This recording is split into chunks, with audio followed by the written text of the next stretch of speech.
I cleaned their floors for 40 years. 40 years of scrubbing toilets, polishing furniture, washing windows until they sparkled. 40 years of being invisible, of being the quiet woman who came on Tuesdays and Fridays, who knew where every family photo sat, who watched their children grow up through school pictures on the refrigerator. And then one day, they found out I was transgender. And just like that, 40 years meant nothing. My name is Elena, and I'm 67 years old now. When I look back at my life, I see two distinct parts. There's the first half, where I pretended to be someone I wasn't, wearing a mask so heavy it almost crushed me. And there's the second half, where I finally became myself, but paid a price I never imagined I'd have to pay. This is the story of that price, and what it taught me about human nature, about dignity, and about the kind of strength you don't know you have until you absolutely need it. I was born in 1957 in a working-class neighborhood where men worked with their hands and women kept the home. I was assigned male at birth, given the name Eduardo. My father was a mechanic, my mother cleaned houses. We didn't have much, but we had enough. I was the oldest of 4 children, and from the time I could walk, I knew something was different about me. I didn't want to play with trucks. I wanted to help my mother fold laundry. I didn't want to get dirty in the yard.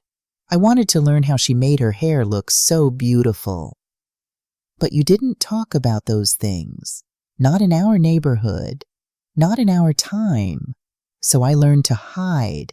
I learned to play the role of Eduardo, the good son, the helpful big brother. I learned to lower my voice and walk differently and pretend that the person everyone saw was the person I actually was. I got married at 23 because that's what you did. Her name was Carmen, and she was sweet and hopeful and believed I would be a good husband. We had a daughter, Lucia, and I loved that little girl more than anything in this world. I worked construction during the day, came home exhausted, and tried to be the man everyone needed me to be. But at night, when everyone was asleep, I would stand in front of the bathroom mirror and see a stranger looking back at me. The wrong face, the wrong body, the wrong everything. The marriage lasted 8 years. Carmen knew something was wrong, but she didn't know what. How could she? I barely understood it myself. When she finally asked for a divorce, I didn't fight it. I knew I was failing her in ways I couldn't explain. She took Lucia and moved 3 states away to live with her sister. I was 31 years old, alone, and drowning in an identity I couldn't escape. That's when I met Rosa. She was a transgender woman, probably in her 50s, and she cleaned houses for a living. I met her at a community center where I had gone looking for answers, looking for someone who might understand what I was feeling. She took one look at me and said, "You're one of us, aren't you?" And I started crying right there, because someone finally saw me. Rosa taught me everything. She taught me about hormones and doctors who would help. She taught me how to do makeup, how to walk in heels, how to find clothes that fit properly. But more than that, she taught me how to survive. She said, "Elena, that's the name I chose, after my grandmother. The world is not going to make this easy, but you have to decide if living as yourself is worth the fight. And honey, it's always worth the fight." I transitioned slowly, carefully.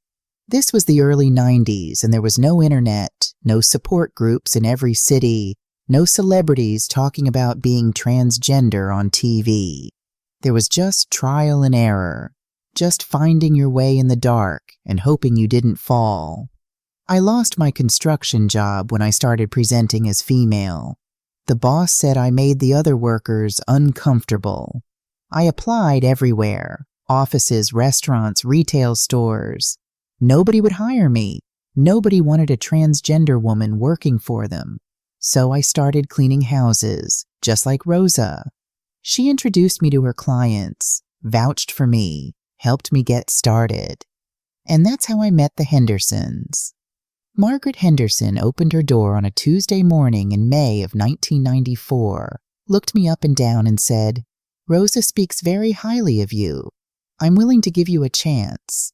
She was in her early 40s then, blonde and polished, married to a surgeon.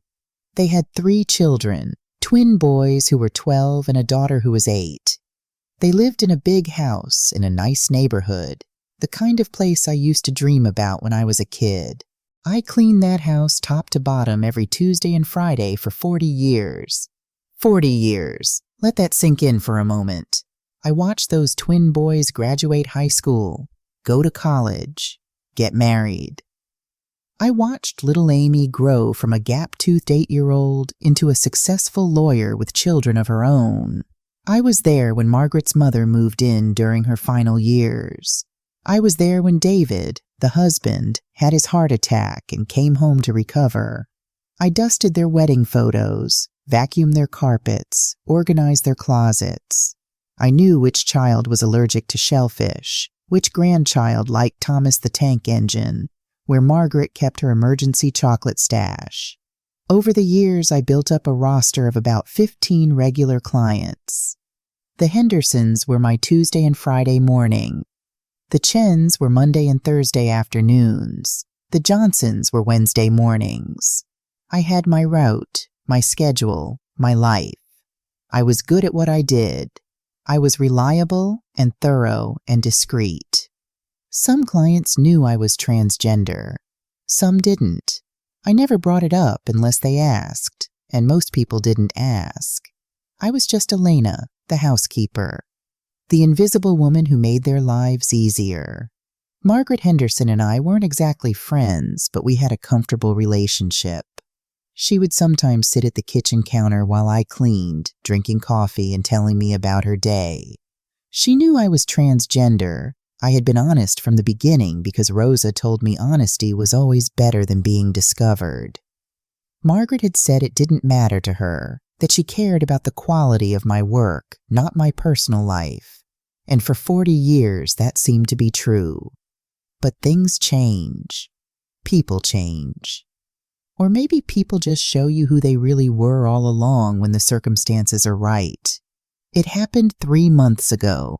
I was 67 years old, thinking about retirement, about finally slowing down after a lifetime of hard work. It was a Friday morning, and I was at the Henderson house doing my usual routine.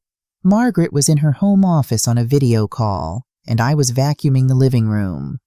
The doorbell rang, and since Margaret was busy, I answered it. It was a young woman, maybe 30, holding a clipboard. She smiled at me and said, "Hi, I'm canvassing for the school board election. Is Mrs. Henderson available?" I told her Margaret was on a call and offered to take her information. We chatted for a moment. She was nice, enthusiastic about improving the local schools. I gave her a bottle of water because it was hot outside and sent her on her way. When Margaret finished her call, she came downstairs. I mentioned the canvasser and thought nothing of it, but Margaret's face changed. She got this strange look, like she was thinking about something she didn't want to say. "Elena," she said slowly, "that young woman, when she comes back to talk to me, I need to tell her that you're not family, that you're the housekeeper." I was confused. "Of course, Mrs. Henderson. I didn't say I was family." She shifted uncomfortably. "It's just, Amy called me yesterday. She's gotten involved with some parent groups at her kid's school, and there's been a lot of discussion about transgender issues, about bathrooms and sports and pronouns. And Amy said—" She trailed off. My heart started pounding. I knew where this was going. After 40 years, I knew. "Amy said that she's not comfortable with you being around her children anymore. She said that with everything going on in the news, with all the debates about transgender people, she thinks it's better if we find a different housekeeper." I stood there holding the vacuum cleaner, 40 years of my life suddenly feeling very small and very fragile. "Mrs. Henderson," I said quietly, "I've known Amy since she was 8 years old. I've never done anything inappropriate. I've never—" "I know that," Margaret interrupted. "I told her that, but she's very firm about this." And then I started thinking about the canvasser, about the election, about what people might say if they knew we employed if they knew about your situation. David's practice is very established in this community, and we can't afford any controversy. If you're listening to me on OMA True Stories, thank you for letting my truth be heard. Because what happened next is something I need to say out loud, something I need people to understand. I asked Margaret if she was firing me. She didn't like that word. She said she was making a change.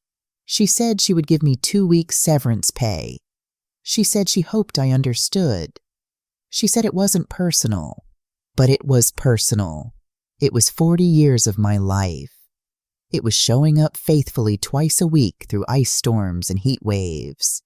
It was working when I was sick because I didn't want to let them down.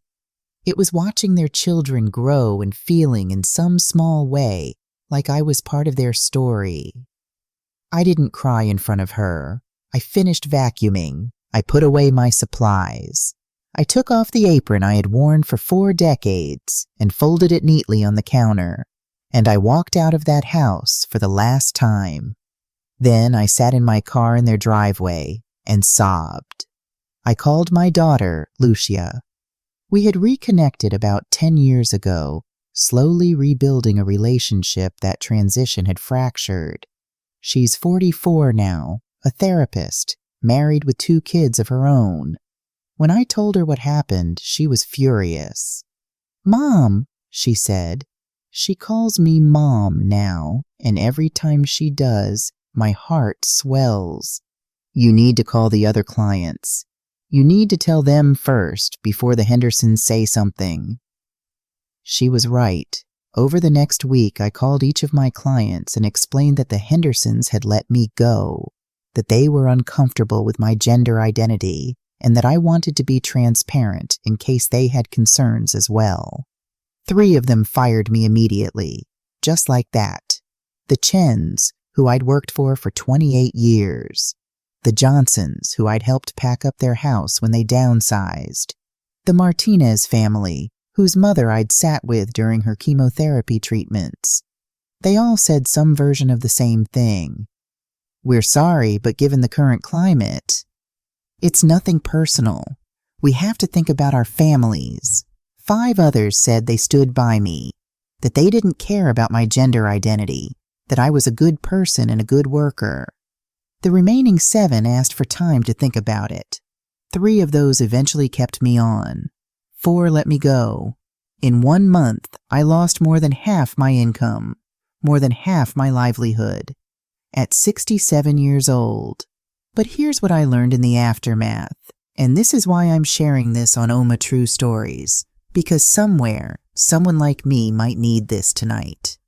I learned that some people will surprise you. Mrs. Chen, the matriarch who had fired me, called me 2 weeks later. She was crying. She said she had made a mistake, that she let her son influence her decision, that if I was willing, she would like me to come back. I went back. We never talked about what happened, but she treats me differently now. Softer, kinder. I learned that being visible has a cost, but invisibility has a cost too. For 40 years, I thought I could just exist quietly, just do my work and not make waves. But staying quiet didn't protect me. It just meant I didn't have a voice when I needed one. I learned that my daughter is stronger than I ever gave her credit for. Lucia started a social media campaign for me. She posted about what happened, about discrimination against older workers, about how transgender people deserve dignity and respect. She helped me get new clients, younger families who specifically wanted to hire me because they believed in equality. My income hasn't fully recovered, but I'm managing. And I learned that 40 years of loyalty means nothing to some people, but that says more about them than it says about me. The Hendersons never called me again. No apology, no explanation beyond that one conversation. Amy, the little girl whose scraped knees I bandaged, whose school projects I carefully cleaned around, grew up to be someone who thinks people like me are dangerous. Margaret, who sat with me at her kitchen counter for decades, chose her daughter's prejudice and her husband's reputation over 4 decades of faithful service. I could be bitter, and some days I am. Some days I drive past that big house with its perfect lawn and I feel the anger rise up in my chest. Some days I think about all the birthdays and holidays and milestones I witnessed, and I wonder how they can just erase me like I never existed. But most days, I feel something else. I feel free. Because I'm not invisible anymore. I'm not the quiet housekeeper who swallows her truth to make other people comfortable. I'm Elena, a 67-year-old transgender woman who has survived everything the world threw at her and is still standing.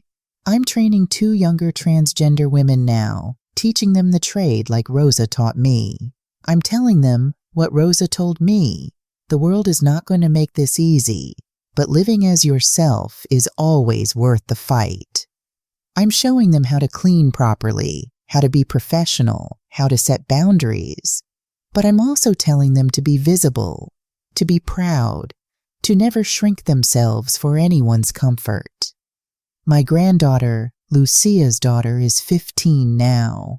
Last week she asked me about my life, about transitioning, about what it was like, and I told her everything. I told her about Eduardo and Elena, about Rosa and the Hendersons, about being fired and finding my voice. She listened quietly, and when I finished, she said, "Grandma, you're the bravest person I know." I'm not sure about that. I'm just someone who wanted to live honestly. I'm just someone who cleaned floors and raised a child and tried to be kind in a world that wasn't always kind back. But if my story can help someone else, if it can make one person feel less alone, if it can remind people that transgender people are just people, people who work hard, who love deeply, who deserve dignity and respect, then maybe getting fired was worth it. Maybe losing those clients opened a door to something better. I'm 67 years old. I've been cleaning houses for over 30 years. I've been Elena for 34 years, and I'm not going anywhere. Not for the Hendersons, not for anyone. This is my life. This is who I am. And no one can take that away from me. If you're transgender and you're scared right now, if you're wondering whether to stay hidden or step into the light, let me tell you what I know. Hiding doesn't protect you. It just makes you disappear. And you deserve to be seen. You deserve to exist fully, loudly, honestly. Will people reject you? Yes. Will it hurt? Yes. Will you lose things you thought were permanent? Probably. But you'll also find out who your real people are. You'll also discover a strength you didn't know you had. You'll also get to look in the mirror and recognize yourself. That's worth more than 40 years of invisible labor. That's worth more than any job or client or person who can't see your worth. You are worth being seen. You are worth fighting for. You are worth the truth. My name is Elena. I cleaned their floors for 40 years, and when they threw me out, I learned how to stand up. Thank you for listening.